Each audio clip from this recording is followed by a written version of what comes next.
نماز ساری اکھی دی ٹھنڈک ہے، دین دی چھت مضبوط کیتی ہے جے نماز حضور دے این فرمان عالی شان دے تے ڈو گالی پہ کچھ شیئر کیتا کرو، چینل کو سبسکرائب کیتا کرو، اچھے اچھے کمنٹ کیتا کرو، دوستوں کے ساتھ شیئر ضرور کریں۔ اعوذ باللہ من الشیطان الرجیم، بسم اللہ الرحمن الرحیم۔ اما بعد ان اللہ و ملائکتہ یصلون علی النبی یا ایھا الذین آمنوا صلوا علیہ وسلم تسلیما۔ الصلاۃ والسلام علیک یا سیدی یا رسول اللہ وعلی آلک و اصحابک یا سیدی یا نور اللہ۔ حدیث پاک کے حضور علیہ الصلوۃ والسلام دا فرمان علی شان فرمائے الصلاۃ عماد الدین۔ میرے محبوب علیہ الصلوۃ والسلام نے فرمایا نماز دین دا ستون ہے۔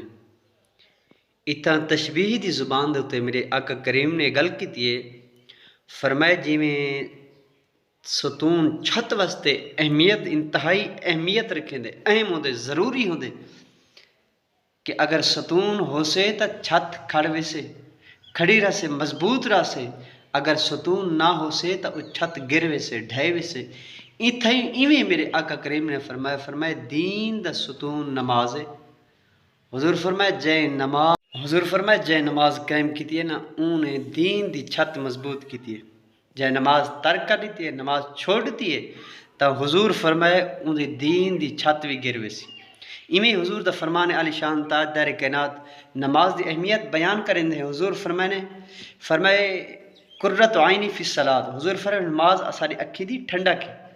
حضور دے این فرمان عالی شان دے تے ڈو گالی میں آپ دی خدمت گوش گزار کرے ساں۔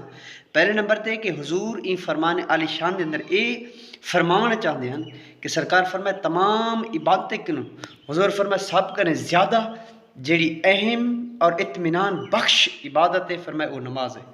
اور دوسرے نمبر تے حضور نے فرمائے این فرمان عالی شان دے اندر اے فرمانا چاہتے ہیں، فرمائے جیڑے لوگ نماز قائم کریں دن فرمائے اوہی لوگ ہی ساکو ٹھنڈک پہنچے سن، وہی سارے واسطے ٹھنڈک دا باعث بن سن۔